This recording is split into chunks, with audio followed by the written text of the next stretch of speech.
Hello viewers. सो आज हम grade 9 का chapter number 6 lines and angles discuss करेंगे।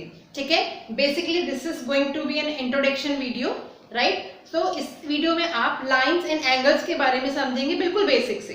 ठीक है, आप वीडियो को एंड तक जरूर देखिए। आई एम एश्योरिंग यू कि आपको डेफिनेटली कुछ सीखने को मिलेगा। चलिए वीडियो को लंबी ना करते हुए स्टार्ट करते हैं। तो let's start. First of all तो हमें लाइंस एंड एंगल्स चैप्टर का नाम है तो हमें पता होना चाहिए कि व्हाट इज द लाइन। ठीक है, लाइन आप सबको पता होगा, आप सब बनाते हैं मैथमेटिक्स में लाइन, प्रैक्टिकल ज्योमेट्री के अंदर। बट लाइन है क्या? ठीक है, मैंने यहाँ पे डेफिनेशन में लिखा है collection of infinite number of points and extend endlessly in both the direction. ठीक है, line is what? It is collection of infinite number of points and that can be extended both direction, means there is no limitation on the line. आप उसको दोनों direction में, इधर भी और इस साइड भी, दोनों साइड में आप उसे एक्सटेंड कर सकते हैं। ठीक है, and it is generally denoted by a small letters like L, M, P, Q, R, etc. And there is one more representation of line, that is AB and this symbol, right? This is what? This is simply a line. Now let me draw this. How to draw the line? Simply, अगर मैंने ये एक line खींची है, let's say A and B, A, B, तो आप इसको कैसे इंडिकेट करेंगे? A, B और इसके ऊपर ये लाइन का सिंबल। या मैं आपको ये भी बोल सकती थी, A B ना देती तो, A B अगर मैंने आपको नहीं दिया तो अगर मैं कहती दिस इज लाइन L, ठीक है, तो ये L ऊपर क्या इंडिकेट कर रहा है? This is the line L। These are nothing but the way of indications. ठीक है, नाउ सेकेंड थिंग की हम बात करते हैं, that is very important again, that is your line segment. Right, line segment is nothing but a part of a line. जैसे मैंने अभी यहाँ एक लाइन ड्रॉ की थी, ठीक है, दिस इज लाइन L। तो अगर इसका कोई पर्टिकुलर पार्ट हम ले ले, सपोज मैंने यहाँ से यहाँ तक का इसका एक पार्ट पिक कर लिया, तो ये पार्ट ही आपका क्या शो करेगा? लाइन सेगमेंट को शो करेगा। ठीक है, अब इस लाइन सेगमेंट के सपोज ये आपका A है एंड ये आपका B है, तो इस लाइन सेगमेंट में क्या होगा? ये दोनों के दोनों जो पॉइंट है, अब इसे आप और एक्सटेंड नहीं कर सकते। ठीक है, तो लाइन सेगमेंट की जब भी बात आएगी, इसके दोनों पॉइंट क्या होते हैं? फिक्स्ड होते हैं, और ये कुछ नहीं है, ये लाइन का ही एक फिक्स पार्ट है। ठीक है, तो हमने डेफिनेशन में क्या लिखा? Part of a line with to fixed and point, means इसके दोनों पॉइंट क्या है? फिक्स्ड है। अब आप इसको और एक्सटेंड नहीं कर सकते। अगर आपको AB 5 सेंटीमीटर गिवन है तो 5 सेंटीमीटर ही रहेगा, चेंज नहीं हो सकता। That is the line segment. ठीक है, and it is denoted by AB, then ऊपर एक लाइन बार। ठीक है, मतलब इसको आप कैसे इंडिकेट करोगे? अगर AB यहाँ पे एक सेगमेंट है तो हम उसे AB बार से इंडिकेट करेंगे। ठीक है, इन this way, suppose this is A and this is B, तो AB ये क्या है? आप देख सकते हैं इस लाइन में से मैंने कुछ पार्ट कट करके ले लिया, दैट इज AB, और इसे हम रिप्रेजेंट कैसे करेंगे? AB के ऊपर बार। ठीक है, this is about line segment. One more thing बेटा, जैसा मैंने बताया कि लाइन सेगमेंट में क्या होता है? इसके दोनों पॉइंट फिक्स होते हैं, हम उसे एक्सटेंड नहीं कर सकते दोनों डायरेक्शन में, बट लाइन के दोनों पॉइंट फिक्स नहीं होते। आप अपनी मर्जी से लाइन को जितना मर्जी उतना आगे एक्सटेंड कर सकते हैं। ठीक है, नाउ थर्ड थिंग इज रे। ठीक है, अब रे क्या होती है? It's a part of line with one fixed and point is called a रे। देखो, लाइन में दोनों पॉइंट फिक्स नहीं थे, मतलब आप एंडलेसली इंक्रीज कर सकते थे। लाइन सेगमेंट में दोनों पॉइंट फिक्स थे, that is line segment, but रे के अंदर क्या होता है? एक पॉइंट फिक्स्ड होता है और एक आप इंक्रीज कर सकते हैं। और बेसिकली रे हम कहाँ यूज करते हैं? जहां हमें एंगल फॉर्मेशन करना होता है, क्योंकि एंगल जब बनता है बेटा तो वो दो रेस के बीच में ही बनता है। ठीक है, तो रे का एप्लीकेशन क्या हुआ कि हम इसे तब यूज करेंगे जब हमें कोई एंगल फॉर्म करना होगा। समझ में आया कि रे, लाइन सेगमेंट और लाइन में क्या डिफरेंस है? और रे को हम कैसे इंडिकेट करते हैं? AB देन ऊपर L, क्योंकि इसका ये वाला पॉइंट फिक्स्ड है और ये वाला मूवेबल है, जिसको आप एक्सटेंड कर सकते हैं। यहाँ पे मैं देखो एग्जांपल से समझाती हूँ। सपोज मैंने कहा A and this is what? B, तो आप यहाँ पे देख सकते हैं this A point is fixed and B पे मैंने एरो मार्क किया है, मींस B को आप आगे इंक्रीज कर सकते हैं। तो इसको अगर रिप्रेजेंट करना हो सिंबल में तो हम कैसे रिप्रेजेंट करेंगे? A B देन इसके ऊपर एरो। तो this is the representation of your रे। ठीक है, now next thing is intersecting lines. ठीक है, आप सबको ऑल्दो पता होगी इंटरसेक्शन लाइन क्या होती है? जो किसी एक कॉमन पॉइंट पे इंटरसेक्ट करें, ठीक है। तो यहाँ मैंने लिख दिया if two distant, distance means separate, if two separate lines are intersecting with a common point, मतलब जब वो इंटरसेक्ट करें तो उनका कोई एक कॉमन पॉइंट होना चाहिए, तभी वो क्या कहलाएंगी, इंटरसेक्टिंग लाइंस कहलाएंगी, ठीक है। और जिस पॉइंट पे वो इंटरसेक्ट कर रही है उसे हम क्या कहेंगे, पॉइंट ऑफ इंटरसेक्शन। तो लेट्स से सपोज मेरे पास ये दो लाइंस हैं A B C and D, ये दो लाइंस मैंने ले ली A B and C D. आप देख सकते हैं ये किसी एक पॉइंट पे इंटरसेक्ट कर रही है, that is point O, right. तो ये दोनों ही लाइन क्या है, इंटरसेक्टिंग लाइन है जो कि ओ पे इंटरसेक्ट करती है। ओ को हम क्या कहते हैं, पॉइंट ऑफ इंटरसेक्शन। ओ क्या है यहाँ पे, पॉइंट ऑफ इंटरसेक्शन, ठीक है। Now next thing, non intersecting lines. अब नॉन इंटरसेक्टिंग लाइंस क्या होंगी, जो इंटरसेक्टिंग ना हो, मींस वो कभी भी किसी भी पॉइंट पे इंटरसेक्ट नहीं करेंगी, तो वो हमेशा कैसी लाइंस होंगी, पैरेलल लाइंस होंगी। क्योंकि पैरेलल लाइन में ये पॉसिबिलिटी है कि आप उसे कितना भी एक्सटेंड करो वो कभी भी एक दूसरे को इंटरसेक्ट नहीं करेंगी, कभी भी एक दूसरे से जाके नहीं मिलेंगी। तो ये कंडीशन है, मस्ट कंडीशन है नॉन इंटरसेक्टिंग लाइन की, कि they must be parallel.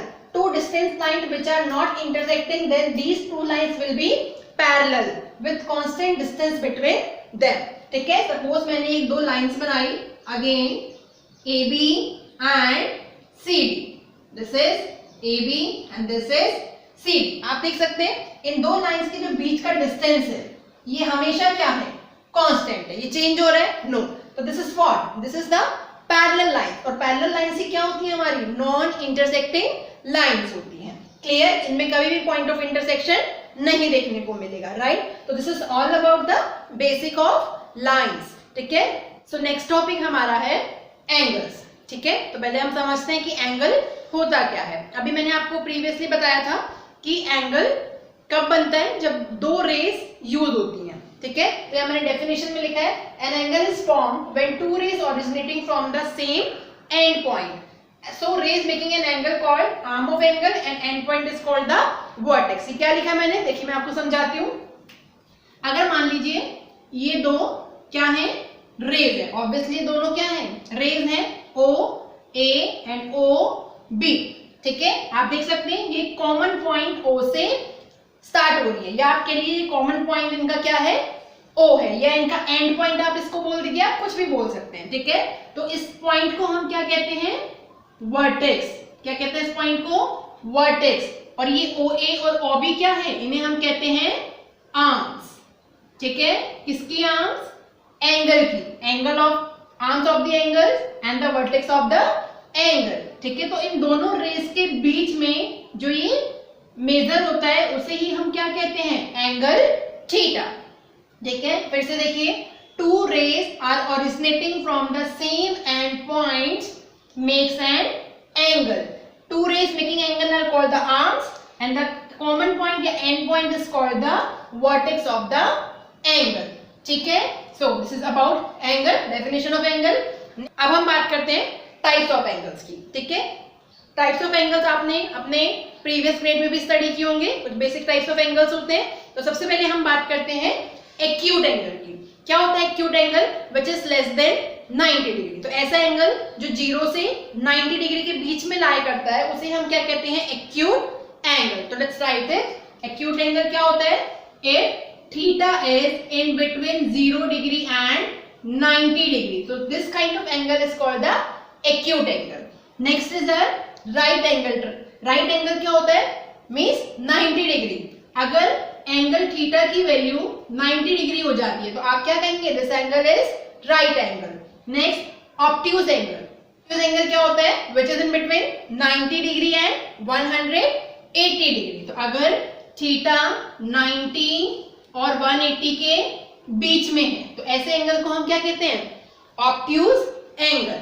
Fourth हमारा आता है स्ट्रेट एंगल। स्ट्रेट एंगल का आप सब जानते होंगे, विच इज इक्वल टू 180, ठीक है। अगर एंगल थीटा की वैल्यू 180 आती है तो हम क्या कहेंगे, इस एंगल को स्ट्रेट एंगल, ठीक है। नेक्स्ट जो इंपॉर्टेंट एंगल है वो है अपना रिफ्लेक्स एंगल। क्या होता है reflex angle, which is greater than 180 but less than 360।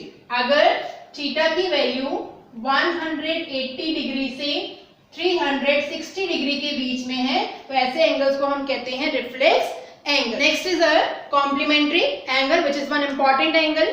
क्या होता है कॉम्प्लीमेंट्री एंगल?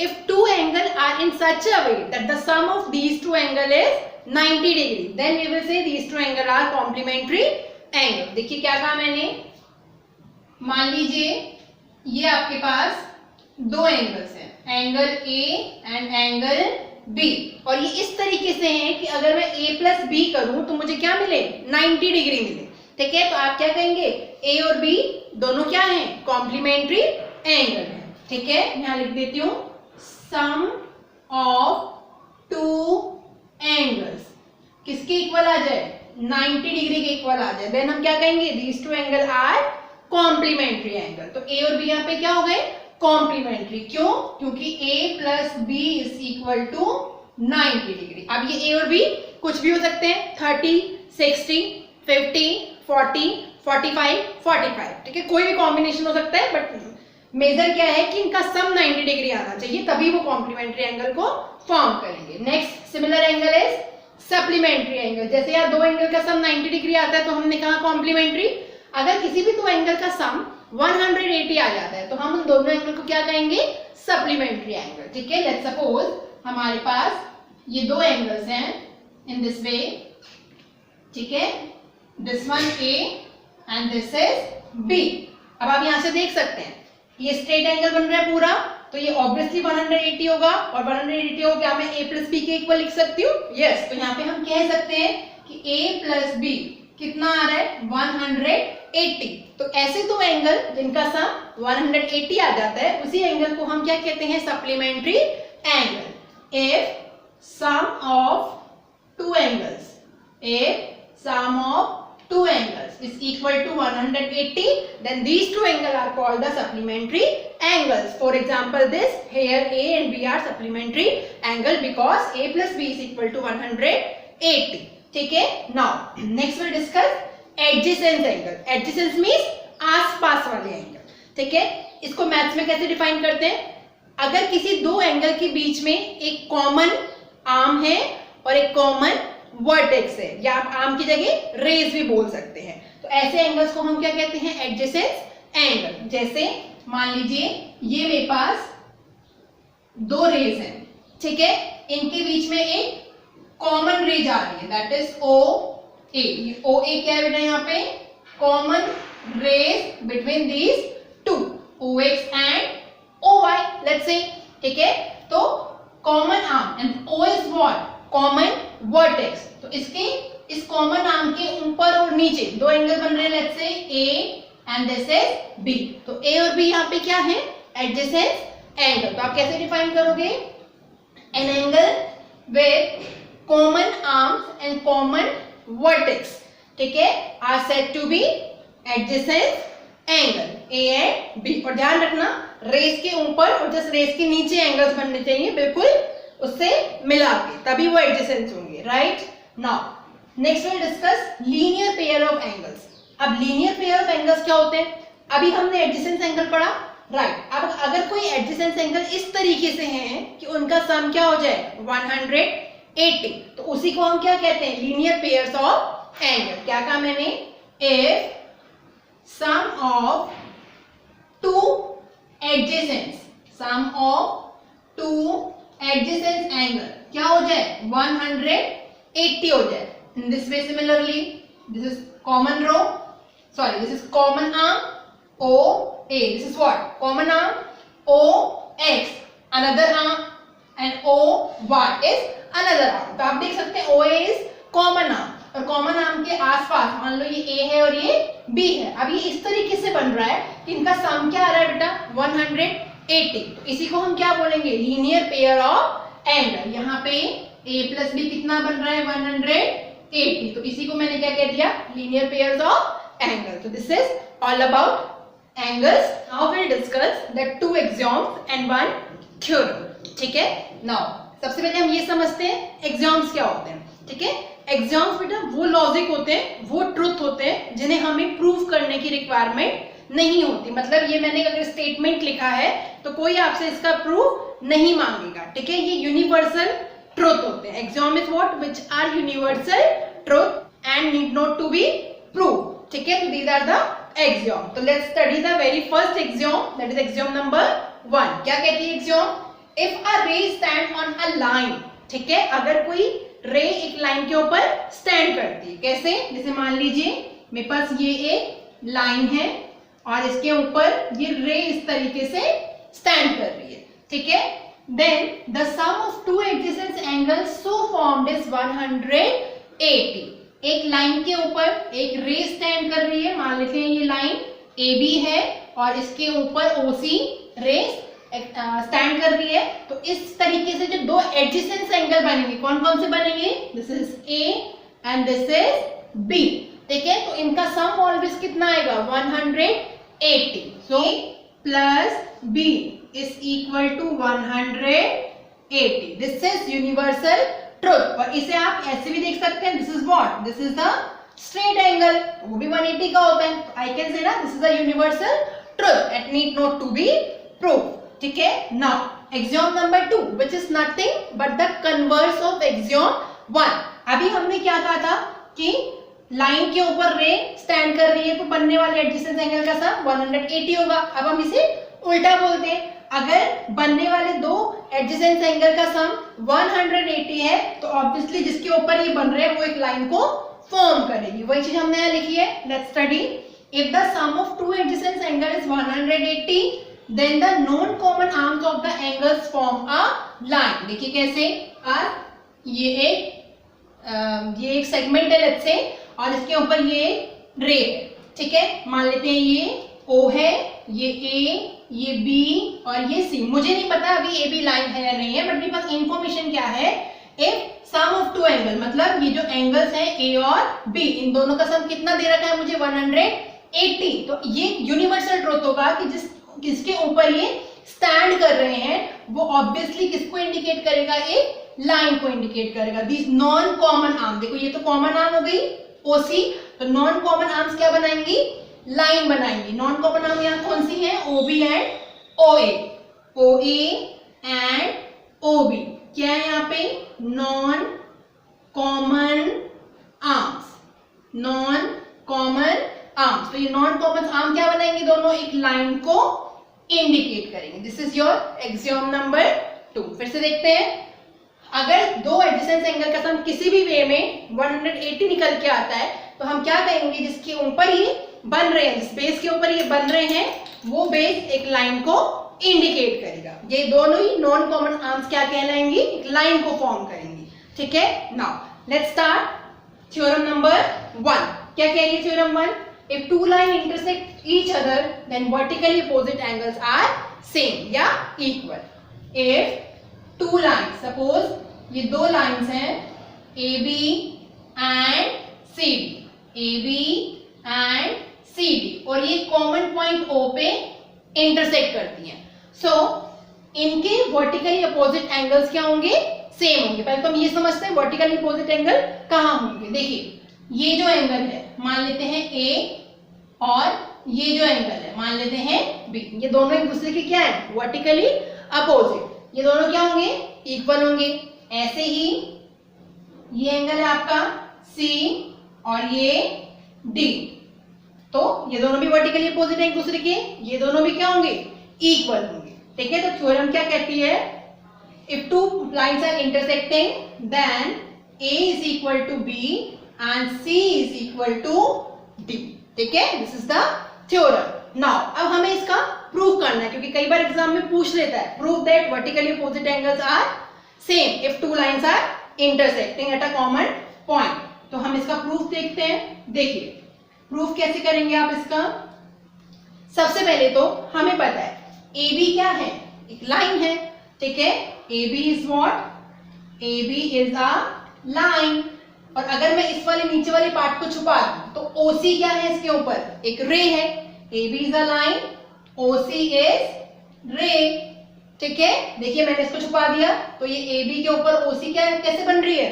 एज अ रे बन रही है। तो अभी हमने एक्सियोम में पढ़ा कि लाइन के ऊपर रे बनती है तो उस पे बनने वाले एडजेसेंट एंगल का सम कितना होता है? 180। तो आप मुझे बता सकते हैं कि इस लाइन के ऊपर एडजेसेंट एंगल कौन कौन से बन रहे हैं? A एंड डी, तो इसका सम कितना होना चाहिए 180. से दिस इज इक्वेशन नंबर 1. ठीक है, सिमिलरली CD भी क्या है, CD is also a line. ठीक है, अब CD लाइन ले रहे हैं तो हम इसका नीचे वाला पार्ट छुपा देते हैं. तो OA क्या है, इस पे रे, एंड OA इज अ रे. अब बताइए CD एक लाइन है, OA रे है, तो बनने वाले एडजेसेंट एंगल कौन से हुए, A एंड C. इनका सम भी क्या आना चाहिए 180. तो this is equation number 2. Now दोनों ही इक्वेशन 180 के इक्वल है, तो यहां से हम कह सकते हैं ना कि 1 is equal to 2. 1 is equal to 2. तो बताइए क्या रिजल्ट आएगा, A plus B is equal to A plus C. इसे ये क्या हो जाएगा, कैंसिल, तो मिलेगा क्या, D is equal to C. या मैं इसको ऐसे लिख दूं, C is equal to D. देखो एक चीज तो मुझे ये प्रूव करनी थी, C is equal to D. Second thing क्या है, A is equal to B. ठीक है, A is equal to B हम कैसे प्रूव कर सकते हैं, देखिए अभी मैंने AB लाइन ली थी और OC रे ली थी. ठीक है, सेम आपको दोबारा क्या करना है, AB लाइन लेनी है, हिंट दे रही हूं मैं आपको, AB लाइन लेनी है और अब OC रे की जगह कौन सी रे लेंगे, OD रे. ठीक है, तो आपका एक इक्वेशन बनेगा. एंड सिमिलरली अब आप क्या लेंगे, एक बार CD लाइन लेंगे, अभी हमने OA रे ली थी, अब कौन सी लेंगे, OB. CD line and OB रे. ठीक है, इस तरीके से जो एडजेसेंट एंगल बनेंगे आप उन दोनों इक्वेशन को इक्वल करेंगे तो आपका क्या रिजल्ट आएगा, A is equal to B. So this is over. Next we will discuss about exercise 6.1. अभी तक का जो इंट्रोडक्शन था ये पूरा आपका कंप्लीट 6.1 का था. आगे हम नेक्स्ट इंट्रोडक्शन में डिस्कस करेंगे, इंट्रोडक्शन पार्ट नंबर 2.